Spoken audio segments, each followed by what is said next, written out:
Hola frikis, bienvenidos a la telaraña de Parker. Hoy vengo a hablar de Zelda Breath of the Wild.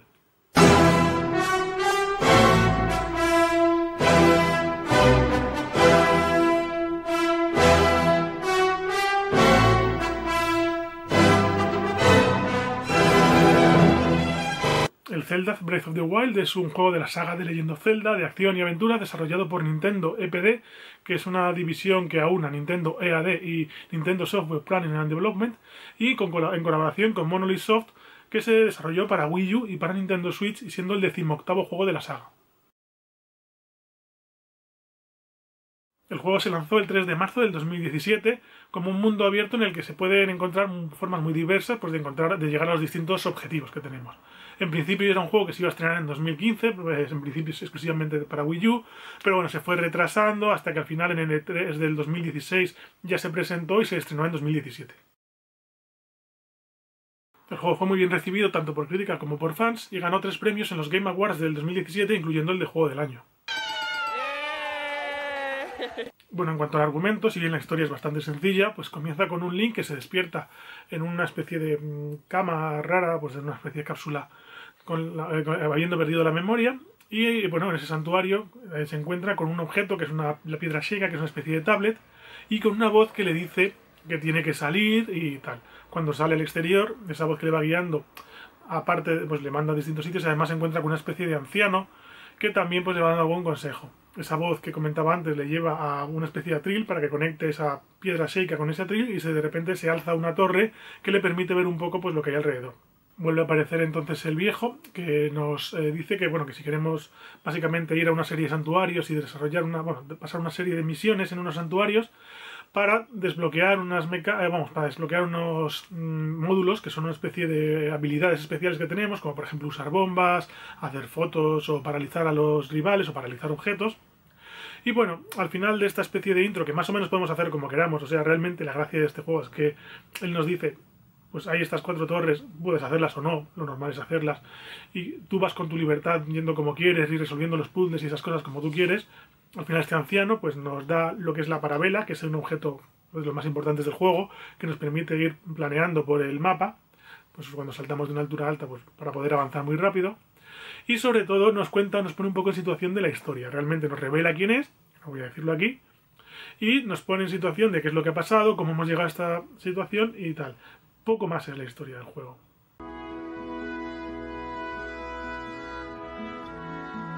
La clave del juego para mí está en el mundo que nos presenta. Es un mundo súper orgánico, muy natural, muy realista, pues lleno de montañas, llanuras, bosques, desiertos, lagos o pantanos, ríos, distintos tipos de monstruos que habitan las distintas zonas del mapa. Un poco en función además de dónde estés, pues te puedes encontrar un tipo de monstruo u otro, caballos para montar, materiales para cocinar o para construir algunas cosas y bueno, una variedad enorme de elementos.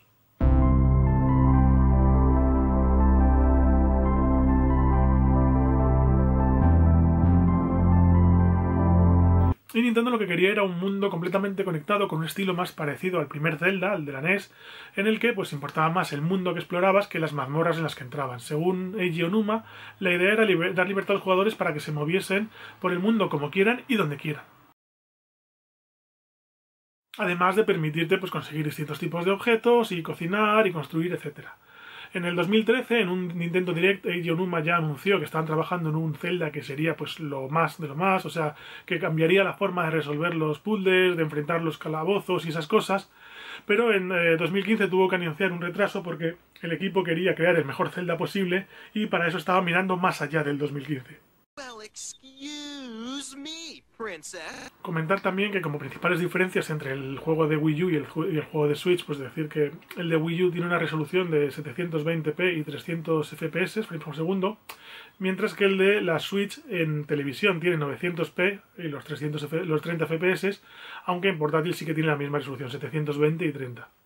Además de esto, el de Switch tiene una mejorado el sonido ambiente. Con fecha de agosto del 2020, Nintendo anunció que había vendido 18,6 millones de juegos en Switch y 1,5 millones en Wii U. En el E3 del 2019 se presentó un nuevo Zelda, una continuación directa de este Breath of the Wild, Aonuma lo que decía es que los desarrolladores tenían muchas ideas para DLCs y demasiadas cosas como para meter en una, digamos, expansión, y entonces tenían que crear un juego nuevo solamente para todo esto. Entonces, bueno, pues estaban en eso. También se presentó una precuela, el Hyrule Warriors Age of Calamity, estrenada este mismo 2020, pero este es un juego tipo Warriors, de estos de machacar botones, de ir pegando machaca, matando villanos. En general el juego brilla, para mi gusto, por la estructura del mundo, digamos lo bien estructurado que está todo, por los distintos ecosistemas y tipos de terrenos y lo bien ligados que están unos con otros. Además de esto, por las criaturas que los habitan, desde criaturas pues más normales como los moblins o los lizalfos, que son pues, criaturas que tienen sus campamentillos y tal, hasta criaturas ya un poco más grandes o más tipo mini jefes como los sinox o los centaleones que te puedes encontrar por el mapa. A esto además hay que sumar pues que cada cierto tiempo, creo que es cada semana más o menos en el juego, aparece lo que es la luna carmesí, una luna que resucita a todas las criaturas que han muerto. En cuanto a los templos y las mazmorras típicos de esta saga, en vez de tener 8, 10, 15 mazmorras tochas, grandes, así, difíciles, lo que tiene son 120 templos con misiones más o menos cortas. Hay misiones que son, pues, desde luchar con un centinela hasta pues resolver una serie de puzzles. Incluso hay templos que directamente la misión es encontrar el templo. Una vez lo encuentras te dan el premio nada más entrar. Entonces sí que es verdad que estos son templos que se resuelven pues bastante más rápido que un templo de los Zeldas antiguos. Aparte de eso hay que sumar las 4 bestias divinas del juego, que son 4 templos un poco más largos, pero bastante más cortos que cualquier templo de los Zeldas anteriores. Pero vamos, el juego en general gira más en torno a explorar como tú quieras, donde tú quieras, el mundo, que a meterse en las mazmorras. El villano vuelve a ser Ganondorf otra vez, lo que pasa es que esta vez es una especie de bruma que sobrevuela el castillo de Hyrule de una forma un poco distinta. Y aparte, pues eso, tenemos también distintos pueblos repartidos por el mapa, pues pueblecillos habitados, otros son ruinas de lo que pasó, en general son pueblecillos bastante pequeños. Y bueno, este juego lo mejor para mí pues es ese mundo abierto que tenemos, esa libertad, esa realmente sensación de estar en un mundo que está conectado uno con otro, que te parece que estás en un mundo real. Básicamente, me parece que este es lo que muchos juegos te venden como mundo abierto y libre, pero que luego no cumplen. Este es uno de los pocos juegos en los que he visto que se cumpla. Cosas malas que tiene, pues sí tiene unas cuantas. Pues la historia, por ejemplo, sí que se ha criticado mucho porque es muy simple y prácticamente no se desarrolla. A mí no me molesta, pero sé que hay gente que, por ejemplo, eso no le gusta.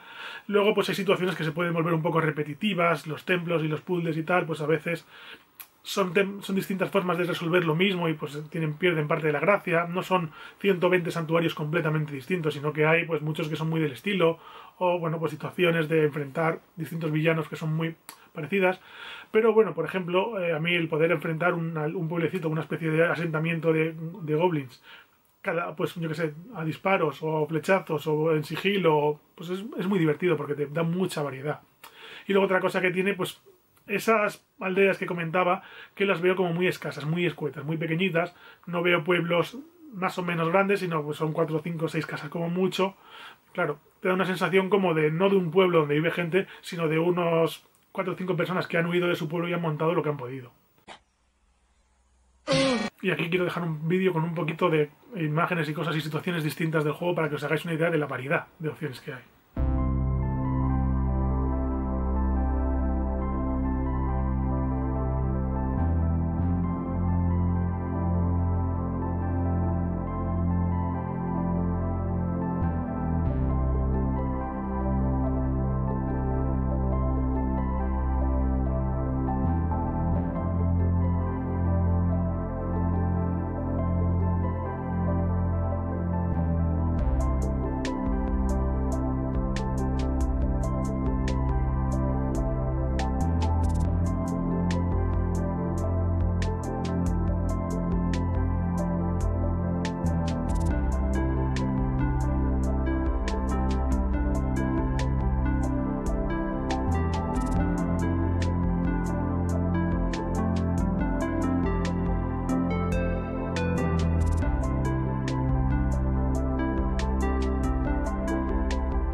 como curiosidades del juego, comentar, bueno, tiene muchísimas cosas que me parecen curiosas, pero por ejemplo, algo tan tonto como hacer fuego, pues debajo de una cacerola para cocinar se puede hacer de formas muy distintas, desde una antorcha encendida hasta una flecha de fuego, golpeando una gelatina ígnea o incluso golpeando un pedernal, una piedra, con una espada de metal o con algo de metal.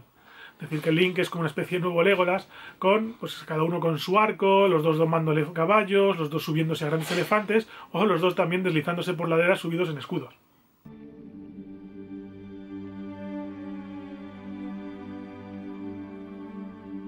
Decir que en el juego hay, en los distintos asentamientos, podemos encontrar perros que no son solamente decoración, sino que si hablamos con ellos, les damos de comer y tal, nos pueden llevar incluso a tesoros. También que durante el juego podemos encontrar armas oxidadas, bien por las que encontremos o bien porque hay alguna zona, por ejemplo, de un lago donde hay varias armas clavadas que están prácticamente todas oxidadas. Me parece curioso el hecho de que haya armas oxidadas, pero me parece más curioso aún que tú este arma se la puedes lanzar a uno de estos pulpos, los Octorok, que son unos pulpos que absorben lo que hay en el terreno y luego te lo escupen, y lo que hacen es que la limpian y te la devuelven limpia. ¡Oh, wow! En cuanto a los elementos, que esto es una de las cosas que más me gusta de este juego, los elementos están muy bien involucrados, metidos en el juego. Elementos me refiero pues a la lluvia, a los rayos, al fuego y a todo esto.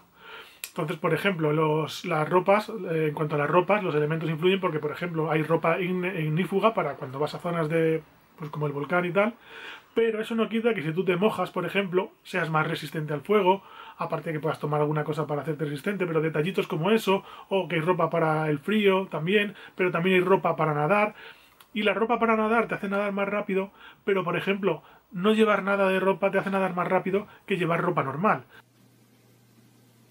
Pero también influyen los elementos en cuanto, por ejemplo, a las armas. Las armas de madera en una zona de mucho calor, cerca del volcán, por ejemplo, pueden arder. O las de metal incluso ponerse más calientes y darte más calor. O también las tormentas. Una tormenta, pues si vas con un arma de metal, una armadura metálica o algo, te puede caer un rayo. Tienes que cambiar el tipo de arma que llevas si estás dentro de una tormenta para que no te caiga un rayo y te mate. Y lo mismo también en cuanto a la comida. La comida también influye la temperatura. Si tú coges algo de comida y lo tiras al suelo en una zona volcánica, se cocina. Y si se cocina, pues a lo mejor te da un poco más de vida. Pero si tú lo haces en una zona congelada de mucho frío, se congela. Y a lo mejor si se congela no te da más vida, pero sí te da más resistencia. Y vamos, en general los elementos influyen mucho, influyen incluso a veces más negativamente que los monstruos. Ya he dicho que hace falta, pues eso, adaptarse a los distintos elementos, pues de situaciones extremas de calor o frío, con distintas ropas, pero por ejemplo, si llueve, cuando escalas empiezas a resbalar y no puedes subir riscos muy altos. O lo que ya he comentado, de que en una tormenta, pues si vas con algo de metal, te puede caer un rayo encima.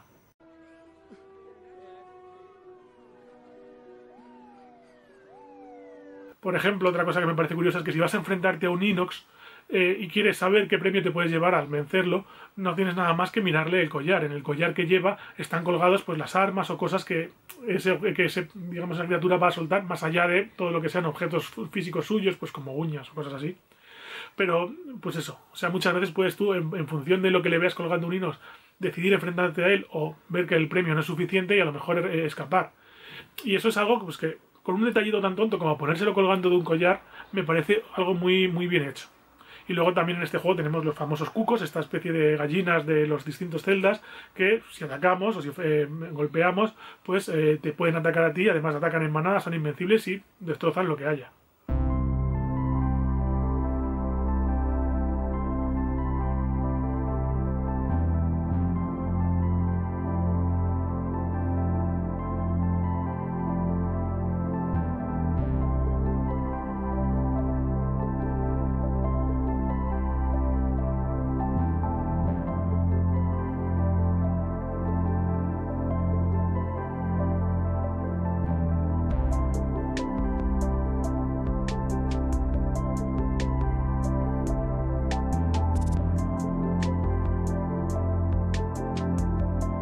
También decir que en este juego, si tú ves una estrella fugaz que cae, puedes ir donde ha caído y coger un fragmento de estrella que se utiliza para distintas pues, pociones o cosas para cocinar o para mejorar algún arma.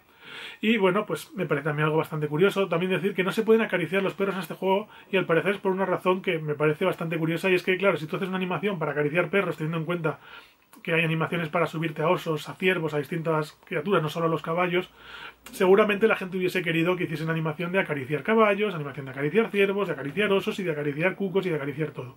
Y entonces eran demasiadas animaciones y por eso decidieron no hacer la animación de acariciar perros. Y al parecer decía Eiji Onuma que para crear este juego se basó mucho en el Skyrim y la verdad es que bueno, se nota bastante la influencia de este juego en el desarrollo de Zelda. Decir también que es el primer Zelda con voces dobladas y que además ha sido doblado a español, alemán, italiano, francés, ruso y japonés, aparte del inglés. Decir también que el mapa es unas 12 veces más grande que el del Twilight Princess.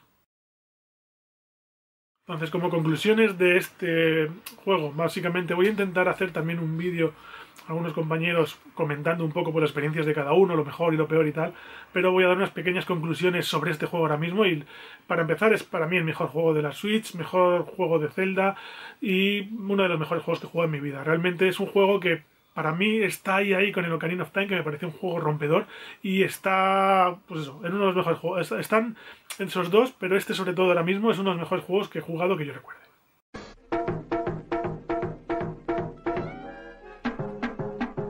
Como ya he dicho, un juego que tiene pocas pegas, como las que ya he comentado, la historia muy simple, las situaciones a veces un poco repetitivas y sobre todo esos pueblos que cuando vas a ver un pueblo pues te encuentras con 5 casas, que a lo mejor ahí sí que me falla con respecto a juegos, pues evidentemente no va a tener una ciudad tipo GTA, una ciudad enorme, pero sí que a lo mejor me gustaría encontrar un pueblo pues con unas 10, 15, 20 casas con sus habitantes y tal, porque te da pues más sensación de que es un pueblo pequeño lleno de gente y no de que son 4 casas de 4 personas que se han montado ahí un asentamiento, básicamente.